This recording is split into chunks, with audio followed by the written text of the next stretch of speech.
Acompanha comigo então. Quando, porém, Cefas veio a Antioquia, resistir-lhe face a face, porque se tornara repreensível. Com efeito, antes de chegarem alguns da parte de Tiago, comia com os gentios. Quando, porém, chegaram, afastou-se e, por fim, veio a apartar-se, temendo os da circuncisão.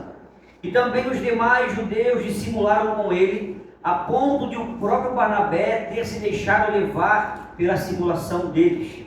Quando, porém, vi que não procediam corretamente, segundo a verdade do Evangelho, disse a Cefas, na presença de todos, Pedro, se sendo tu judeu, vive como gentil, e não como judeu, por que obrigas os gentios a viverem como judeus? Nós, judeus por natureza, e não pecadores dentre os gentios, sabendo, contudo, que o homem não é justificado por obras da lei, e sim mediante a fé em Cristo Jesus. Também temos crido em Cristo Jesus para que fôssemos justificados pela fé em Cristo e não por obras da lei, pois por obras da lei ninguém será justificado. Mas se procurando ser justificados em Cristo, fomos nós mesmos também achados pecadores, dar-se-á o caso de Cristo ser ministro do pecado? Certo que não.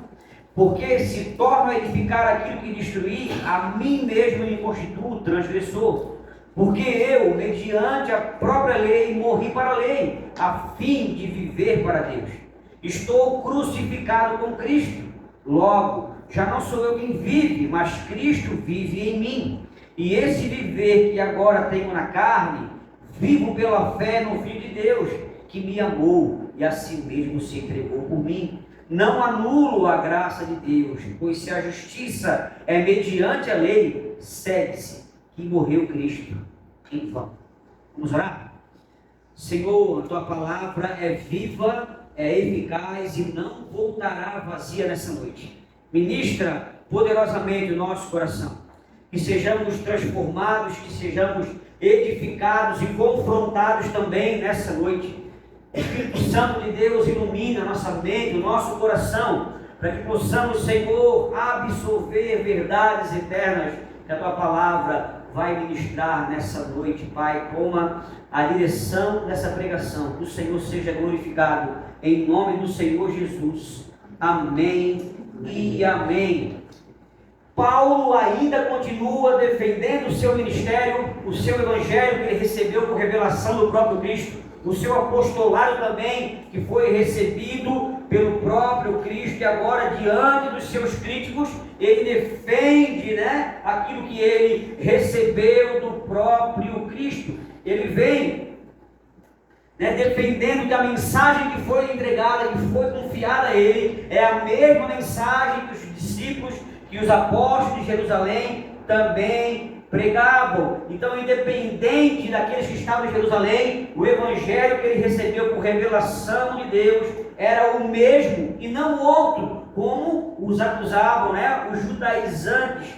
Eles acusavam que Paulo estava pregando um evangelho muito fácil de ser vivido, o evangelho que deixava as leis, a guardar a lei. Então, se alguém pudesse de fato se gloriar naquilo que a lei poderia trazer, esse alguém era o apóstolo Paulo, fariseu, hebreus, quanto à lei, zeloso, perseguidor da igreja, alguém que era um fariseu, que se destacava em muitos da sua idade, e ele sabe que o evangelho é o evangelho que está pautado na graça de Deus e não por nenhuma obra que os homens podem produzir. O evangelho é o mesmo que está sendo pregado por ele, por Barnabé, aos gentios, mas com uma abordagem um pouco diferente.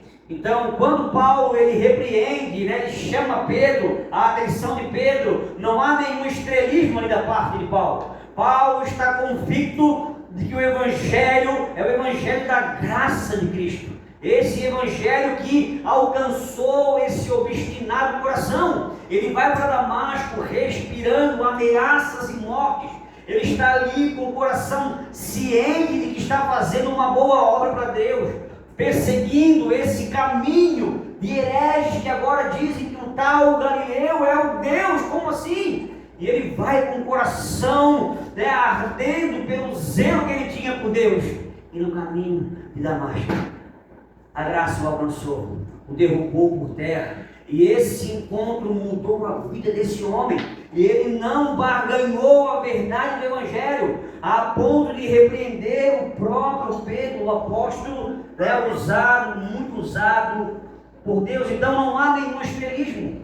O que Paulo está fazendo é defendendo a verdade do Evangelho de qualquer dissimulação humana, de qualquer tentativa humana de colocar méritos, colocar algo, acrescentar algo à cruz de Cristo. Então não é questão de vaidade pessoal, não é questão de disputa de ser mais evidente, tanto é que quando ele tenha esse encontro com Cristo, ele vai para as regiões da Arábia. Ele fica 3 anos meio no anonimato. Ele não vai para Jerusalém para ter a validação dos apóstolos. Ele se afasta. Ele não está em nenhum momento procurando agradar a si mesmo. Ele não está procurando agradar a homens. Ele está preocupado em cumprir o chamado tal qual ele foi convocado e comissionado pelo próprio Cristo. Então Paulo ele está convicto de que o Evangelho de Cristo está baseado na graça. E o que é graça? É um favor imerecido. Nós não merecíamos. Estudamos hoje na EBD que nós merecíamos a morte, mas a graça de Deus nos constrange, pois o Deus que é a parte ofendida, ele toma a iniciativa, ele faz algo que é impensável, ele se entrega, ele se doa, e agora por causa de Cristo nós podemos descansar na certeza de que essa graça nos alcançou, pois o Evangelho, ele é no Evangelho nós somos justificados pela fé, não pelas obras da lei, e é sobre isso que eu gostaria de conversar com vocês. Então, nessa noite, justificados pela fé e não pelas obras da lei. A maioria dos estudiosos da palavra do Senhor creem que esse momento aqui no texto que nós lemos, quando eles estão em Antioquia, é um momento posterior ao Sino de Jerusalém, em Atos 15. Então, 14 anos depois da sua conversão, Paulo sobe até Jerusalém junto com Barnabé, que também era judeu e que também o ajudou a pregar a palavra aos gentios, ou seja, aqueles que não eram judeus de nascimento.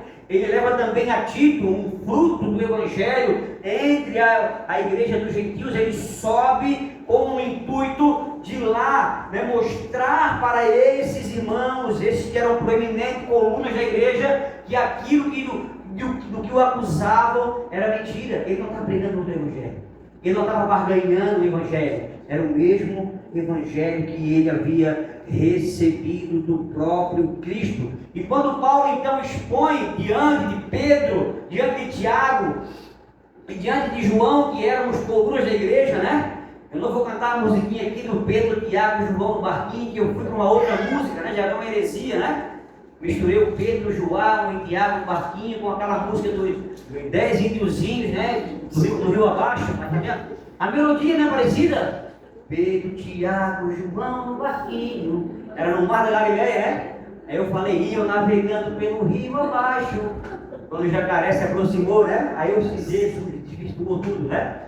Mas esse Tiago, né, que escreve também a carta, não é o apóstolo Tiago, o nome de João, esse foi morto logo em seguida, no começo da igreja, mas é o Tiago, irmão de Cristo, que era mais rigoroso, mais da doutrina, né? Gostava de calça, não chamava crescer, ele era um cara mais conservador, por assim dizer, né? Então, diante da exposição do Evangelho que Paulo pregou, eles estendem a destra da comunhão, ou seja, concordam com aquilo que estava sendo pregado. Eles reconheceram também que esses judaizantes que estavam ali infiltrados nas igrejas da Galácia, dizendo que além de Cristo era necessário guardar as leis de Moisés. Então eles saíram de Jerusalém não com ordens de Jerusalém, Eles foram ali para perverter a liberdade, para espreitar o que estava de fato acontecendo e acusaram o apóstolo Paulo. E agora, diante da exposição, diante de Barnabé, diante de Tito, diante de tudo aquilo que foi feito através da vida desses homens, esses que eram colunas da igreja estenderam então a destra da comunhão. Então, o resultado dessa visita de Paulo, Barnabé e Tito a Jerusalém ficou conhecido como o sínodo, o concílio, né? Concílio de Jerusalém. E se houvesse a necessidade de os gentios guardarem a lei de Moisés, as dietas, tudo isso, aqui estaria o momento adequado para que isso fosse colocado sobre a igreja dos gentios, aqueles que não são judeus. No entanto, o que acontece no concílio de Jerusalém? Olha a resolução que foi tomada. Pois pareceu bem ao Espírito Santo e a nós, não vos impor maior encargo além dessas coisas essenciais, que vos abstenhais das coisas sacrificadas a ídolos, bem como do sangue da carne de animais sufocados, e das relações sexuais ilícitas. Destas coisas farem bem se vos guardares. Atos 15, de 28 a 29. Então, se fosse para o cristão aceitar a Cristo e guardar o sábado, estaria nessa resolução. Se fosse proibido comer carne de porco, ou comer caramujos, caramujo, uma iguaria sem precedentes, aqui estaria a resolução: não pode comer caramujo. Não pode comer siri goiá. Uma vez a pessoa falou assim: pastor, tu come camarão? Camarão é um lixo, é barato do mar. Eu falei assim: eu não como, irmã, é muito caro. Se a pessoa comia todo dia, ela queria me excomungar, porque ela não comia camarão, porque é uma lei na dieta e tudo mais dos judeus.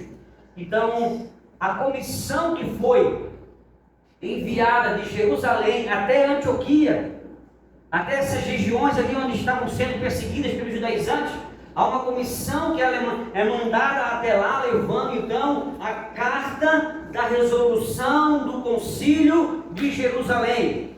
E Atos 15, 30 e 31 diz que os que foram enviados desceram logo para Antioquia e, tendo reunido a comunidade, entregaram a epístola. Quando leram, sobremaneira se alegraram pelo conforto recebido.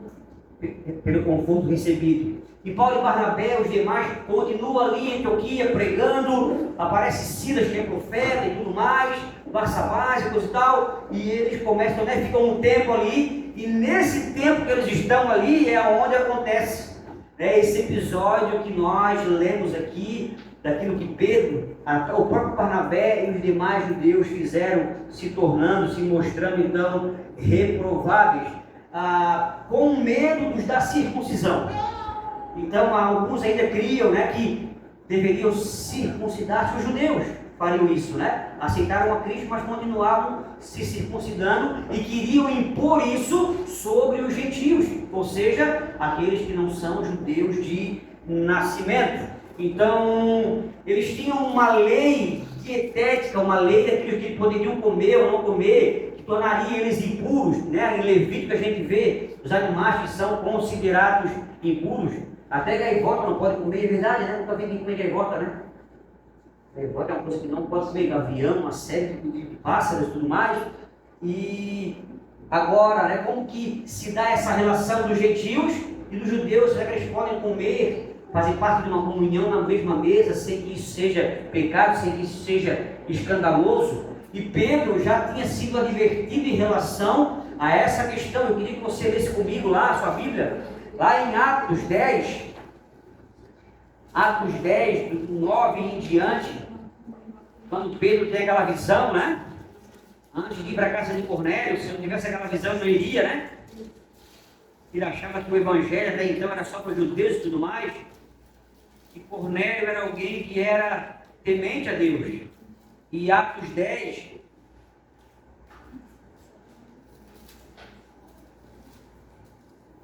versículo 9 em diante, vai nos dizer assim: no dia seguinte, indo ele, depois que ele teve a visão, Cornélio, vai até a casa de Pedro, que vai explicar a vocês o que está acontecendo. No dia seguinte, indo eles de caminho, e estando já perto da cidade, subiu Pedro ao eirado, por volta da hora sexta, a fim de orar. Estando com fome, quis comer, mas enquanto lhe preparavam a comida, sobreveio-lhe um êxtase. Então viu o céu aberto e descendo um objeto como se fosse um grande lençol, o qual era baixado à terra pelas quatro pontas, contendo toda sorte de quadrúpedes, répteis da terra e aves do céu. E ouviu-se a voz que se dirigia a ele: levanta-te, Pedro, mata e come. Mas Pedro replicou: de modo nenhum, Senhor, porque jamais comi alguma coisa comum ou imunda. Segunda vez a voz lhe falou: ao que Deus purificou, não consideres comum. Sucedeu isso por 3 vezes e logo aquele objeto foi recolhido ao céu. Então, o que Deus fez em Cristo? Os animais impuros aqui significam os gentios. E os animais puros, os judeus, como que se dá essa relação então entre eles? É que em Cristo isso é quebrado. Em Cristo é possível, eles fazerem parte da mesma mesa, comendo da comunhão dos santos, sem colocar peso, sem colocar nada além daquilo que já havia sido proposto. Então, antes da chegada dos de Tiago, Pedro, a partir desse momento, já começa a flexibilizar um pouco. Não é mais aquele cara que está ali, tão interessado na comida e tudo mais, mas quando ele vê os de Tiago chegando, sabe? Aquele cara que quando está de short, eu não gosto muito de andar de short. Um dia eu fui dar volta no município, eu já não sou muito considerado por causa da minha barba.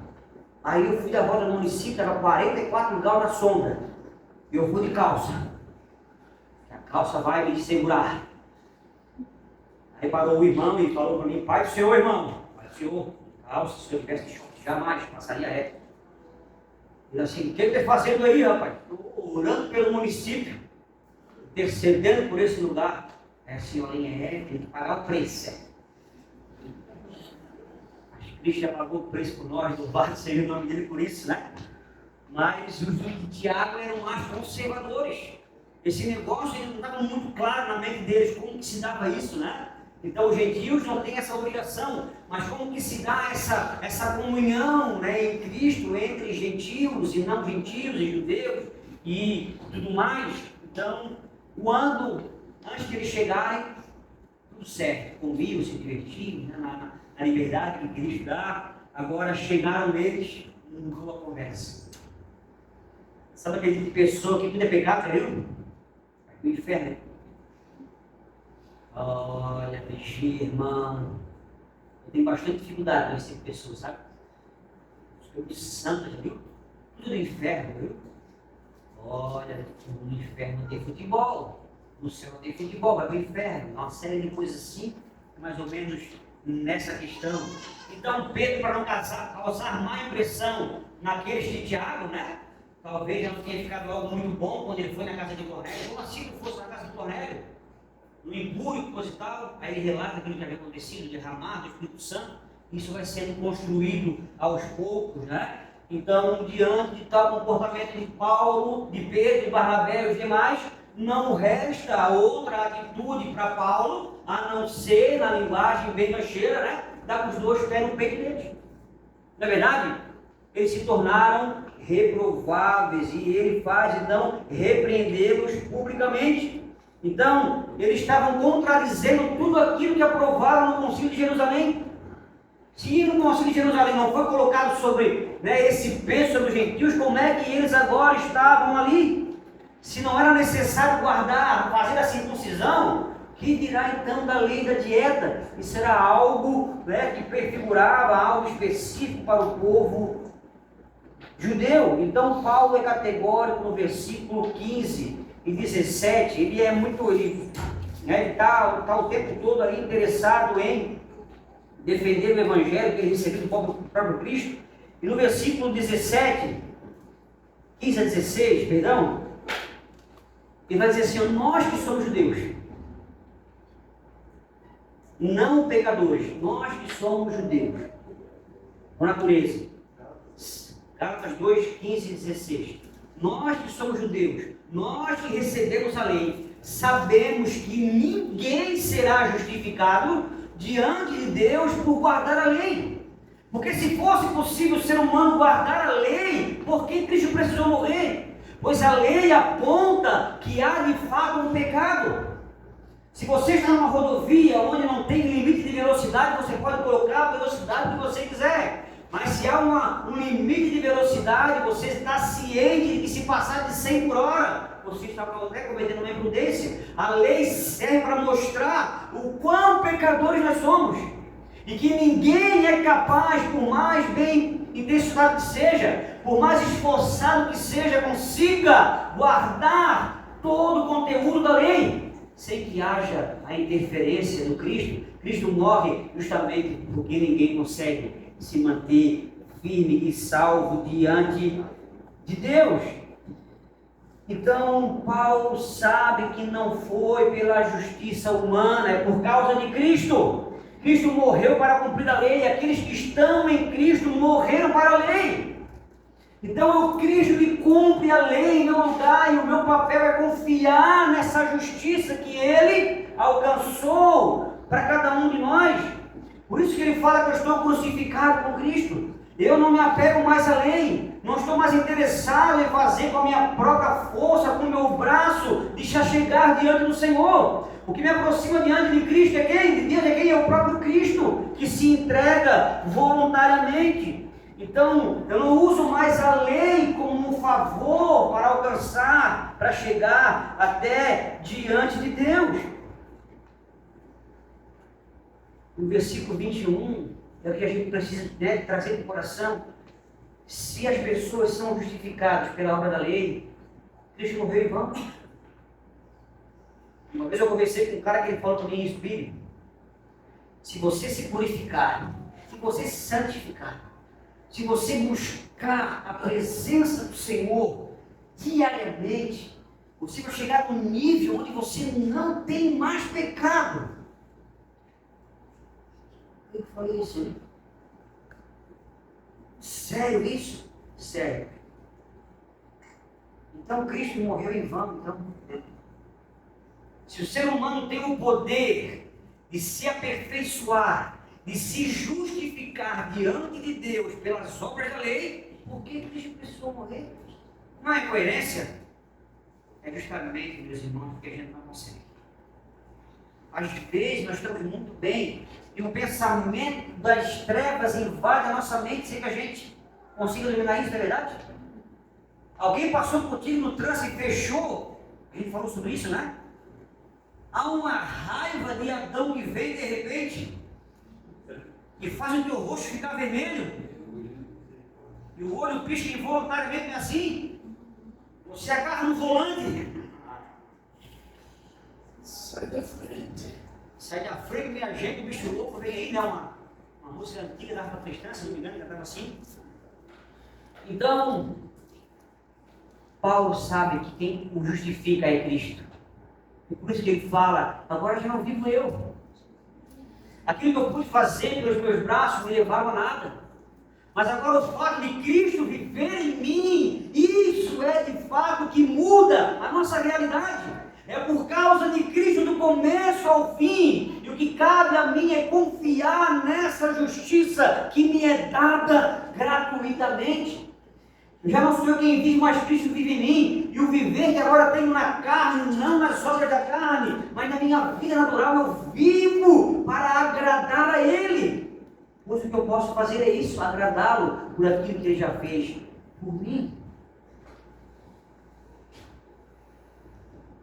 Então, é desde o começo pela fé, é desde o começo pelas obras de Cristo.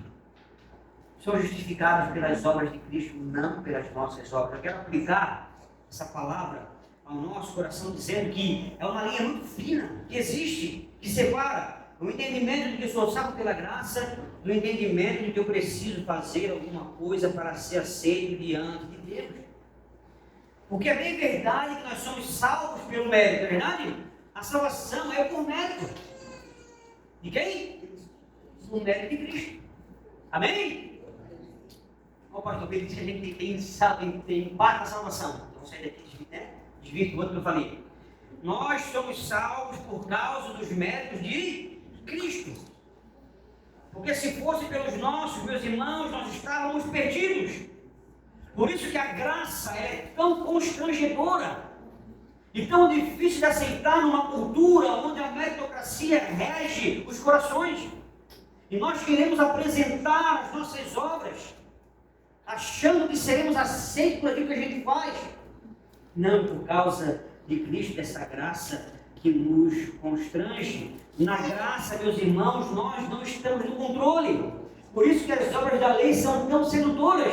Porque se eu faço algo para ser salvo, está sob o meu poder. E como é bom estar no controle, como é bom ter o poder de decidir, não é verdade? Mas na graça isso não acontece. Então as obras trazem uma falsa sensação de que tudo depende de mim. Tem um monte de gente correndo para lá e para cá, com o objetivo de alcançar a salvação. Eu corro de lá para cá, daqui para lá. Ontem na reunião da SAP, o pastor Renato assim, pastor Billy, o homem de todas as frentes, está no hospital, na dependência, mas eu não corro para alcançar a salvação. A salvação me alcançou há 19 anos atrás, e eu era um fio desencapado. Era alguém desacreditado, um maligno, servo de Satanás. Alguém que viveu para servir as trevas, a carne, a prostituição e todas as coisas malignas desse mundo. Mas um dia essa graça alcança o coração. E o que a gente faz em troca dessa graça? Vive para esse Cristo. Não estou fazendo coisas para alcançar a salvação, mas pelo fato da salvação ter me alcançado, o meu coração é levado, é motivado, né, a fazer, para mostrar para os outros aquilo que de fato também aconteceu na nossa vida. Então, a doutrina da justificação pela fé, pela graça, é de fato um grande triunfo da Reforma Protestante. Porque o que havia acontecido com essa doutrina? Sempre perseguida. Porque tira do homem o poder de ser salvo, constrange o homem a aceitar que ele é indigno e continuará sendo indigno. Toda a nossa justiça é como trapo de imundícia. Isaías 64 vai nos dizer. Então a igreja romana pregava que o ser humano, para ser salvo, precisava pagar indulgência. E o triunfo de Lutero foi de fato entender, né, trazer de volta essa doutrina central das Escrituras. E quando Lutero lê então Romanos 1,17, visto que a justiça de Deus se revela no Evangelho de fé em fé, como está escrito, o justo viverá por fé. Lutero tinha medo desse texto porque ele achava que a justiça do qual o texto falava era uma justiça que nos punia.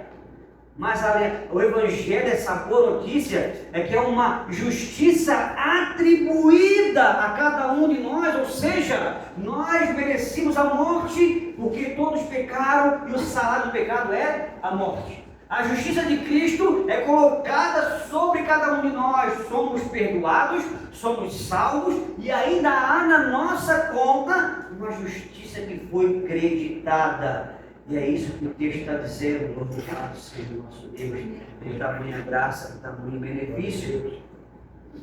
Então aquilo que Cristo realizou na cruz, a sua vitória, o seu triunfo, é creditado na nossa conta. E quando Deus olha para cada um de nós nessa noite, Ele não vê o quão bom o pastor Billy é, Ele vê o quão maravilhoso foi o sangue de Cristo sobre a minha vida.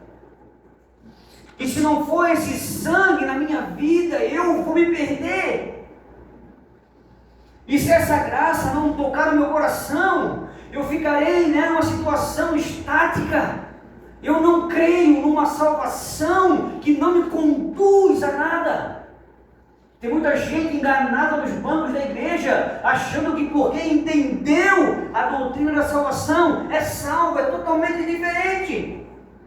Não há ninguém, meus irmãos, que tenha tido encontro com a graça de Deus, com o amor de Deus, e que permaneça o mesmo, não tem como. Um amigo nosso Foi preso agora recentemente. E na cadeia ele encontrou um cara de gancho. Me conhecia. Ele assim, o quê? O teu pastor é o Nico. Para, rapaz. Aquilo é uma encrenca, mas ele não conhece o Billy. O Uribe era um cara ruim mesmo, tá de gancho. E não esconde esse cara. Mas o Evangelho quebrou esse cara. E tem quebrado. E continuou quebrando. Sempre que meu coraçãozinho tenta pensar que é por causa de mim, o Espírito vem me constrange. Não é por ti, meu querido. É por causa da graça de Cristo. É por causa do Evangelho. O Evangelho é essa boa nova que está perdido. Estava morto e ele deu vida. Amém? E meus irmãos, essa doutrina da justificação tem sido atacada também nos nossos dias. A maioria das igrejas hoje prega que é necessário fazer algo. E pode não ser assim de maneira tão explícita, mas implicitamente as pessoas estão o tempo todo dizendo coisas do tipo: se você comer esse tipo de coisa, se você vestir esse tipo de roupa, se você não guardar esse dia, se você não fizer isso, você vai para o inferno. O que eu estou fazendo com isso? E anulando a cruz de Cristo. Uma coisa que a gente precisa entender, deixar claro, há preferências nossas. Eu acho muito bonito quem usa terno, de verdade. O cara igual o Matheus, um cara magro, um cara alto, né? Fica lindo. Em mim parece o quê? O pinguim Madagascar, parece o quê? O Valsky, né? Agora você quer impor que todos usem terno, é ruim, na verdade? Pastor Billy, eu odeio barba. Agora é complicado. A pregação não ia pegar nada, agora o Valsky, agora ele vai passar uma semana, aquela. Ele banca aquela raça de vírgula lá para adolescente. Não, barba. Então, meus irmãos, é muito comum isso a gente ver as pessoas hoje, de usos e costumes, do Evangelho onde tudo é do diabo, já viram? Televisão do diabo. Se você comprou e não pagou, é do diabo. É verdade? Comprou um carro, não pagou, é do diabo. Pastor, o devorador não pagasse o carro, miserável. Então, assim, meus irmãos, se tem alguém que poderia de fato se apegar nas obras da lei, nas obras, né, do ser humano, era o apóstolo Paulo, zeloso como ele era, mas mesmo assim ele considerou tudo como perda, tudo como esterco, pela sublimidade de conhecer a Cristo e também de ser achado nele. Se você não guardar o sábado, se você comer carne de porco, se você não usar saia, se você usar maquiagem, se você deixar balanecer, você não vai para o céu. O Evangelho pregado pelos judaizantes é o mesmo Evangelho que hoje tem sido pregado nos nossos cultos. E eu digo a vocês uma coisa: 90% das pregações que estão sendo pregadas no Brasil hoje não pregam o verdadeiro Evangelho. O Evangelho diluído, uma mensagem que não confronta, uma mensagem que afaga o ego de homens e mulheres que nunca nasceram de novo, nunca foram regenerados.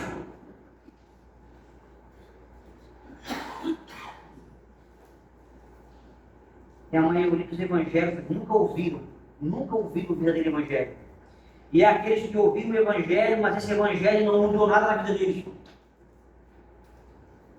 Eu quero concluir dizendo que quais as consequências dessa afirmação que Paulo faz no versículo 20? Já não sou eu quem vive, mas Cristo vive em mim. Será que nós podemos repetir essa frase?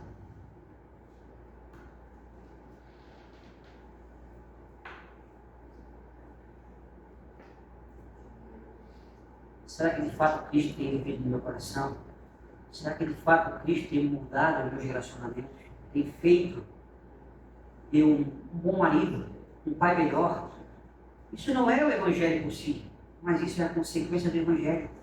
Eu não acredito no Evangelho de alguém que chega aqui, levanta os braços, chora e chega em casa, é um marido cruel, é uma mulher briguenta, relincha, não, é rixosa. Não é que relincha, não é rixosa, né? só quer estar na estrada, não obedece o provérbio que diz que a mulher sábia é de ficar em casa, só quer estar na estrada. Se o Evangelho não faz com que eu respeite as pessoas, que eu ame as pessoas, esse Evangelho tem feito na minha vida, meus irmãos. Será que de fato Cristo vive no teu coração? Ao ponto de eu entender que eu sou justificado pelas obras de Cristo. A lei, meus irmãos, os meus méritos, nada vale. Mas que Deus nos dê esse coração para entendermos que as obras da graça fazem com que a gente permaneça em pé diante desse Deus e aceite ele. Amém? Amém.